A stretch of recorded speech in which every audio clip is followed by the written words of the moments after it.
Hey there, everybody. It's Mark Kep with campgroundviews.com. And today I've got Rob Nasti with me. He has come on here. He actually came on about a year ago into this Facebook group. And he came on because I posted something. Somebody asked about Wi-Fi or cable. And he said, Mark, you're wrong. And I said, well, I don't know anything about cable. Educate me. And so here we are today. And he's going to educate all of us about what is important about either having cable, not having cable, or installing it or not installing it in your park. So Rob, first off, thank you for joining us here today. Thanks for having me, Mark. And you are an expert on cable installations for outdoor destinations, RV parks, campgrounds, and the like. And so a lot of conversation goes around about the cost of cable, the cost of channels, and blah, blah, blah. And like I was sharing with you before we came on here, I actually don't know what goes into the cost of cable. So let's go really high level. When somebody's looking to either install or upgrade cable in an outdoor destination, where do the costs for that come from? Well, there's basically three things you can break it down to. You've got your service, which means your channel package, more or less. You would choose this for your home as you would for any type of business. Then you're going to have your equipment. And this is more or less the electronics that would allow you to bring in this, this entertainment, so to speak. And then there's also your infrastructure.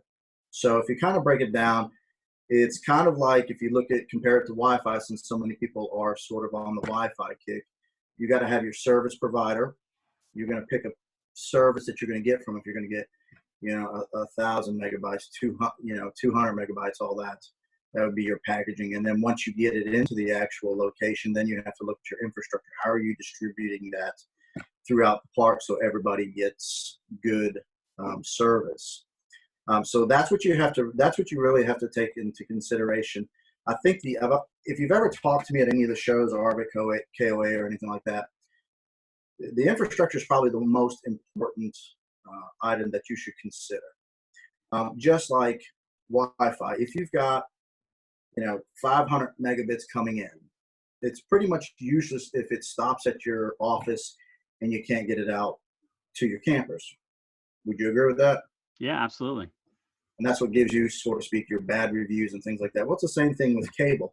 So whether you're bringing it in through a local service provider like Comcast or Time Warner, Dish, DirecTV, if you can't get the distribution out to your customers, and we're talking about all the way to the last campsite, because every single one's important, you're failing your customers. So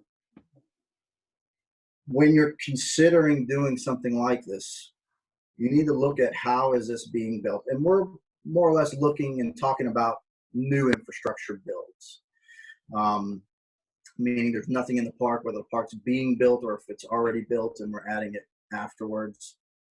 A lot of times you'll find out people, and this isn't any business, they're going to charge you kind of a high amount, and they're going to try to keep their cost as low as possible and keep their profit margin as large as possible. It's the business world we live in.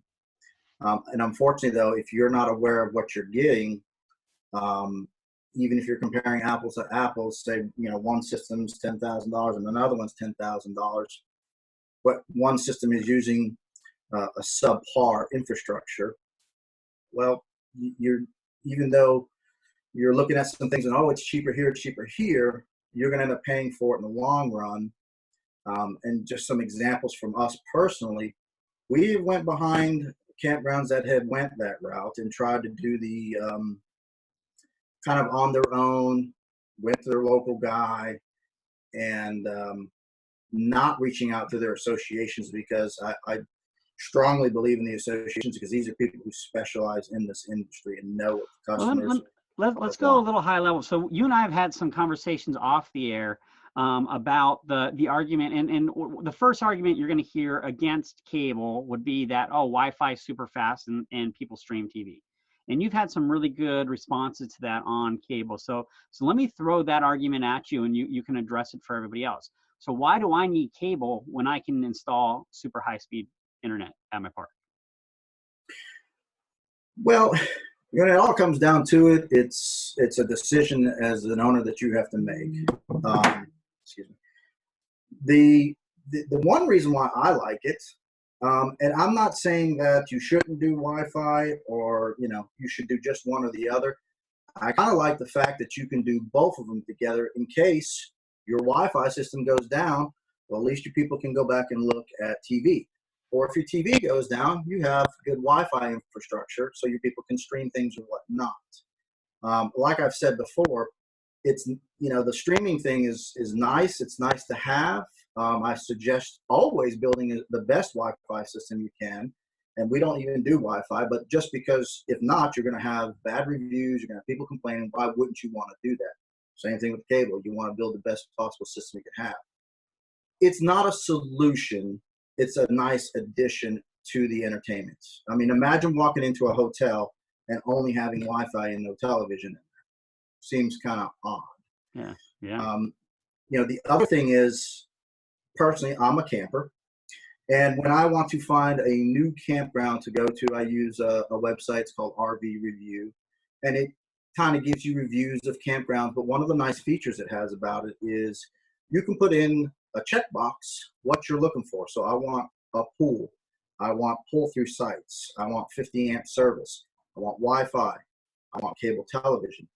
Well, if that one box isn't checked, somebody's probably not seeing your park and missing out on business, and they're missing out on an opportunity to visit what might be a wonderful park that they'll have many return visits to. So, I mean, there's a lot of reasons for it. I think it's an amenity that's just expected to come out to it. I don't think streaming is a bad thing, but it's just an addition to what your customers expect.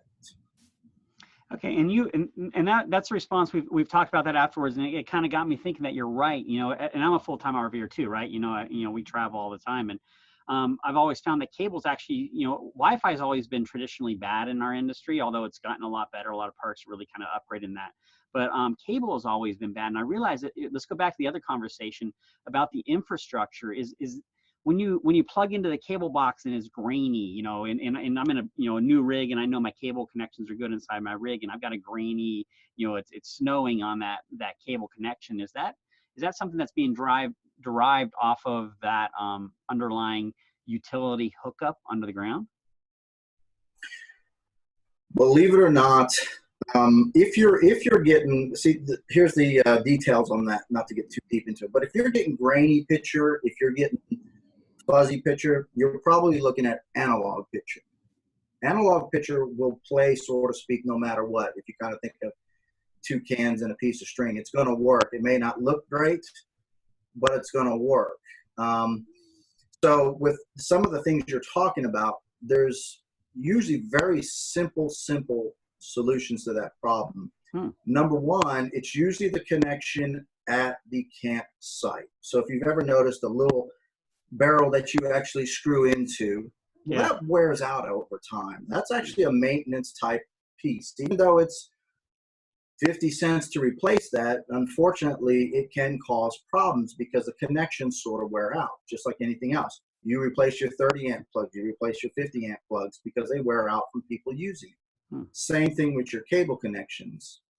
The other thing that causes that, which is, it could be in addition to this, is like myself, I take my piece of RG6 and I wrap it up in my camper and I sit it underneath the bottom part of the fifth wheel, and it probably sits there for 6 months. Well, there's always humidity in there. The air is getting to it. Well, in that copper gets, so to speak, like a corrosion on it. And analog service, those usually you'll see people complain about, well, my lower stations 2 through 7 are the snowiest, and after that it sort of clears up. That's because those frequencies actually are carried on the most outer part of that copper.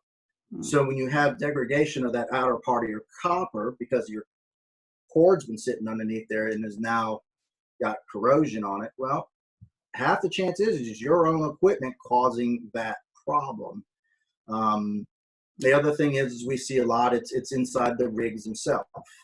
Again, I mentioned I'm a camper too, and I had to rewire my camper because the wiring is just cheap and bad, and it basically came down to there was a splitter in there that was just garbage. I tried to take it out and it fell apart. Once I got everything wired up, well, guess what? All my problems went away. Hmm. You could have issues with the television itself. There's a lot of things there.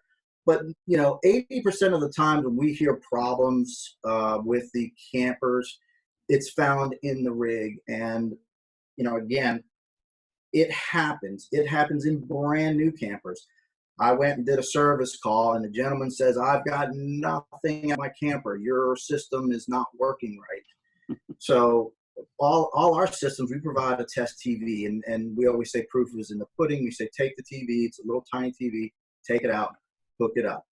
We showed the gentleman that it's working perfectly. We put our meter on it just to verify. And sometimes people just aren't convinced about it. So we hook it up to his camper. We go to where his TV is. We put our meter on it. And between the outside of his camper where we connect to it, to the TV connection in his camper, well, he's losing like 32 dB. And to give you an idea, our meters don't read past negative 35. So there's a problem in his camper, and we hate to be the bearer of bad news, but that was the problem. And to finally prove it to him, we ran a cord, and probably a lot of people have done this, from the site connection right into his front door and connected to his TV. And guess what? Perfect picture. So, a lot of times it's these industries with cabins and campers and things like that. They use such cheap materials. It's causing problems like that. But yes, infrastructure can play a problem in that, with drops going bad, corroding taps, things of that nature there. And that's where your provider should be fixing those issues for you. Okay, so now we're getting over to the provider part. So I own a park and I want to upgrade or add cable, or I'm building a park and cable's a consideration. When I'm doing that process, when I'm doing the math, what should I be looking at? What will people be quoting me on? When they're saying, hey, here's what are they doing? So how do I do that math, and how do I know if I'm getting a good deal, a bad deal, or if I'm kind of getting the short end of a stick? Well, again, going back to what kind of materials are they using? If somebody's going to say, hey, we're going to go ahead and we're going to build you a new system and we're using RG11 to run the whole system, my suggestion is to find a different company. That wire is not intended to run main feed throughout parks. So what wire should they be, what should they be saying instead? Well, we use what's called mainline or hardline. And Okay. this is what, again, our company, just give you a little bit of background, we've built for, and still do, for Comcast, Time Warner, Charter. We do aerial, underground, fiber. So, the satellite aspect of it is kind of another portion of it. So if you want good service, if you want reliability, if you want something that's supposed to last you 20, 25 years, you're going to use commercial grade type items. So my example is, if you're going to use water pipe to run water through your park, you wouldn't use a 1-inch water pipe to feed your entire park, would you? No.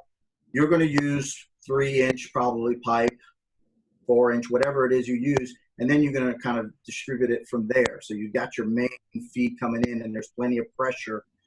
Cable kind of works the same way. You need to make sure that your feed coming in is significant enough and doesn't die out at the end of it. Same thing with water pressure. If you don't have enough water pressure at site 130, well, your last 4 sites are probably going to have real low water pressure, and you're not going to provide good service for them. Same thing with cable television.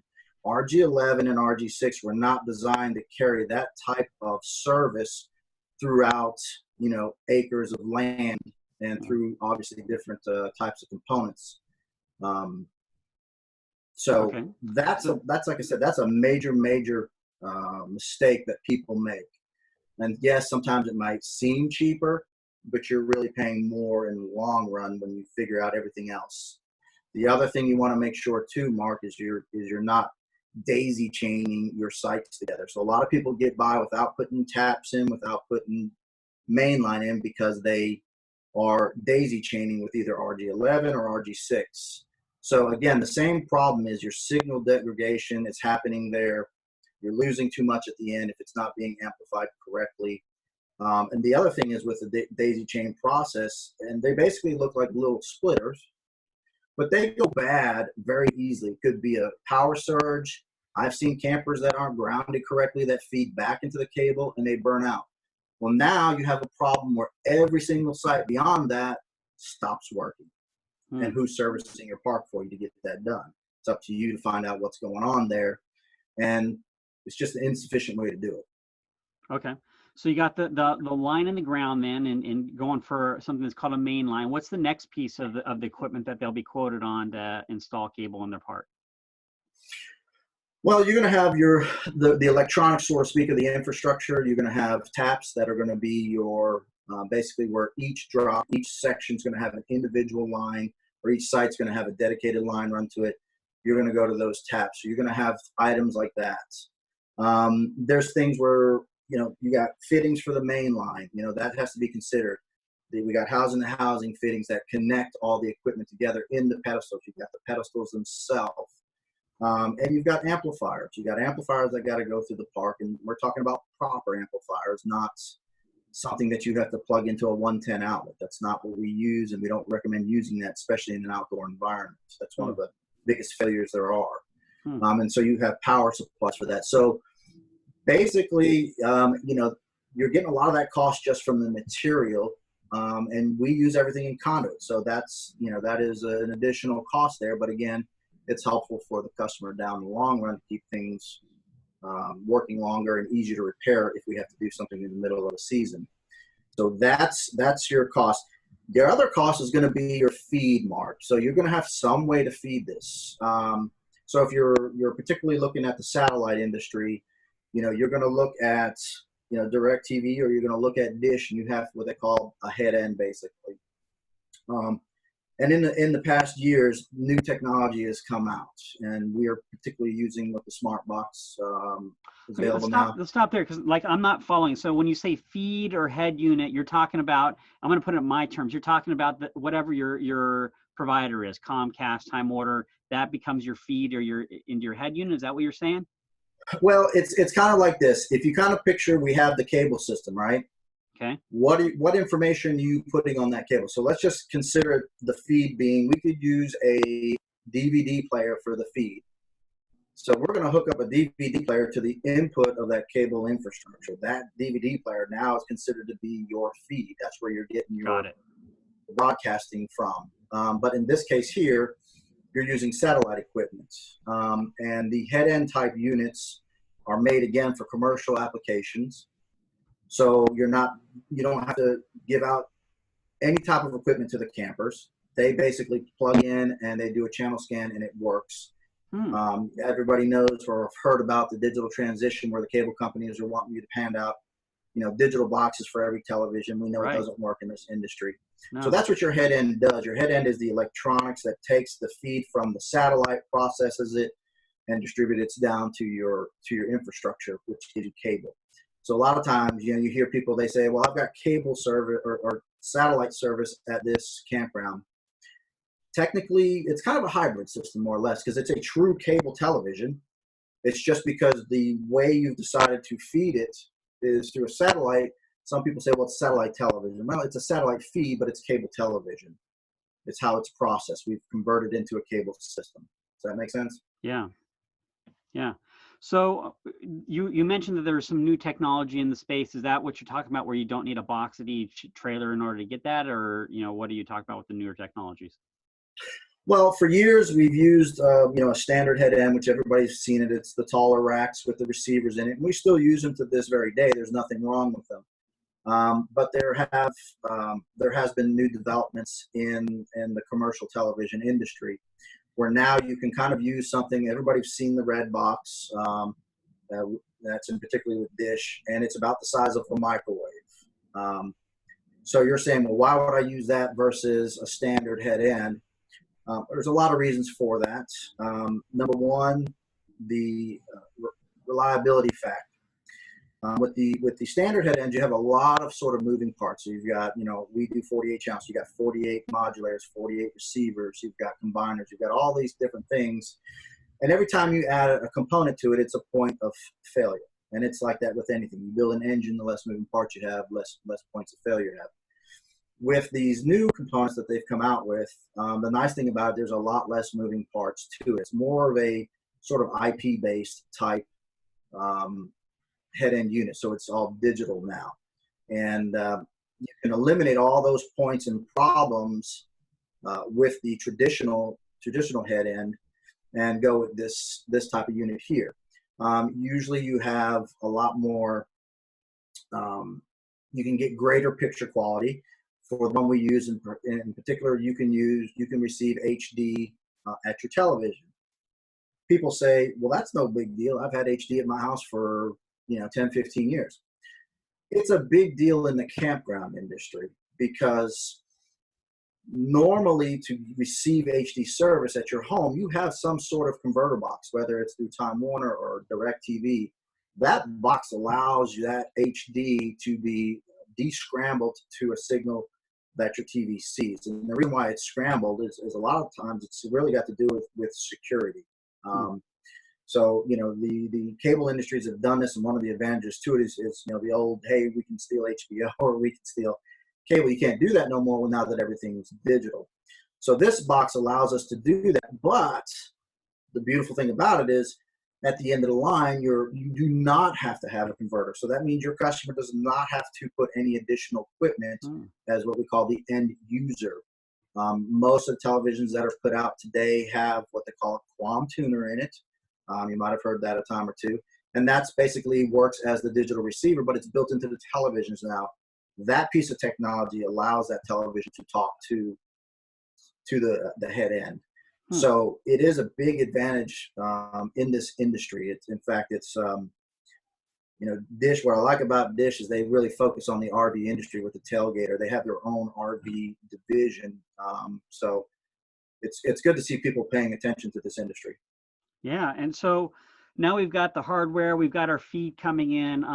You mentioned you like Dish because they're servicing this industry. What should park owners consider as like a reasonable cost? And I know it might vary by number of sites or whatever, but what should they be looking at? Like, is this something that you can install for a few $100? Is it a few $1,000s? I mean, what's it cost to install a quality cable system into a park of a reasonable size? And let's say a reasonable size is 90 sites.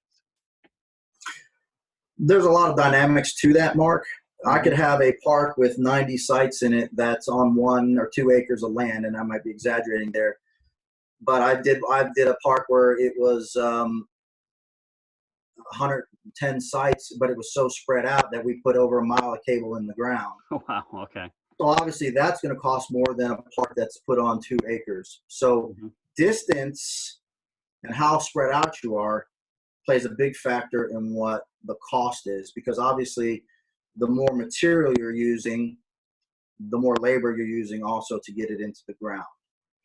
And what people seem to almost forget, they think, well, I just want cable. I just want you to dig a hole and put the cable in the ground.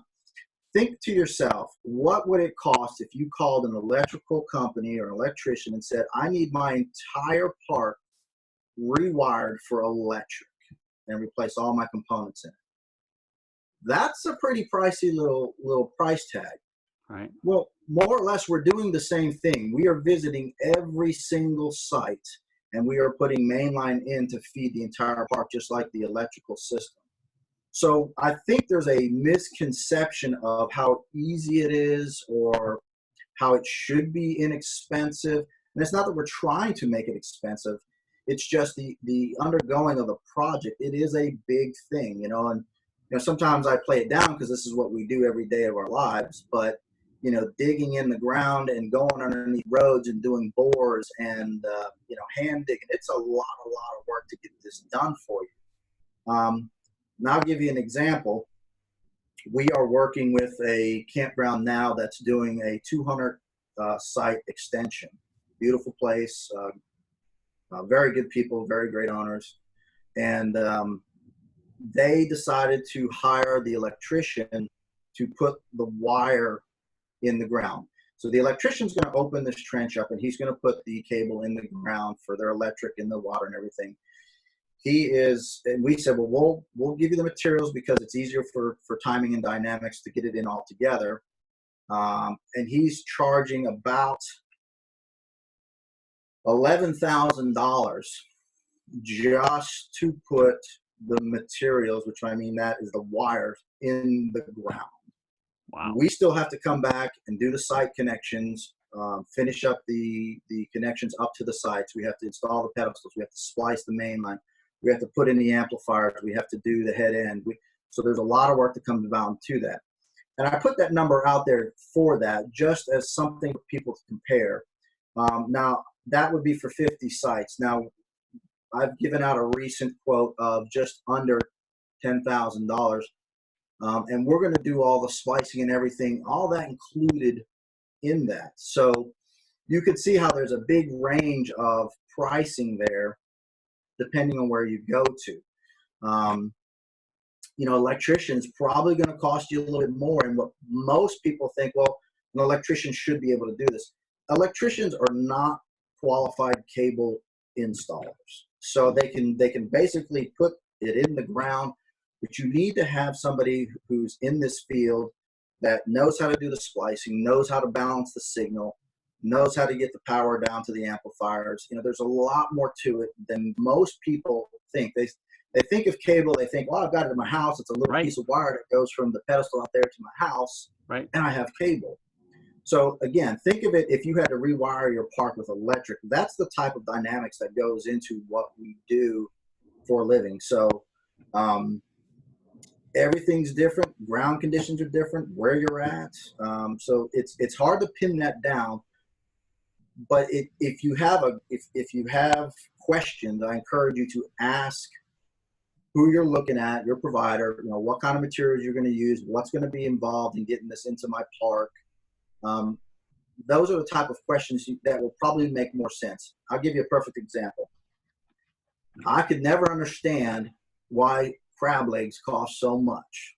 Okay. We all watch that show on Discovery or History, whatever it is, and we see these guys out there, Bering Sea, and these guys look like they're getting knocked around like crazy. And you see that, and now you're like, holy cow, I mean, I can't believe I'm paying that little for these crab legs, because I wouldn't go out there and do that. So until you actually see it and can put it in perspective, it's hard to understand. And we know that, and especially for new owners who've never been in this industry, and especially if you're not used to paying the utility, that's the hardest part, Mark, is because it's just like if you lived in a house and all of a sudden now you have to pay for water, and you have to pay for phone, and you have to pay for cable. You're not used to paying in that, but now it's available in your neighborhood, and you're saying, well, that seems kind of high, but really the reality is it's probably a fair market price. Got it. So I brought Rob on here. As you can tell, he knows this topic for you. I know there's a discussion going on right now within the group about cable, and wanted to bring an expert on here. So he's here. He's in the group.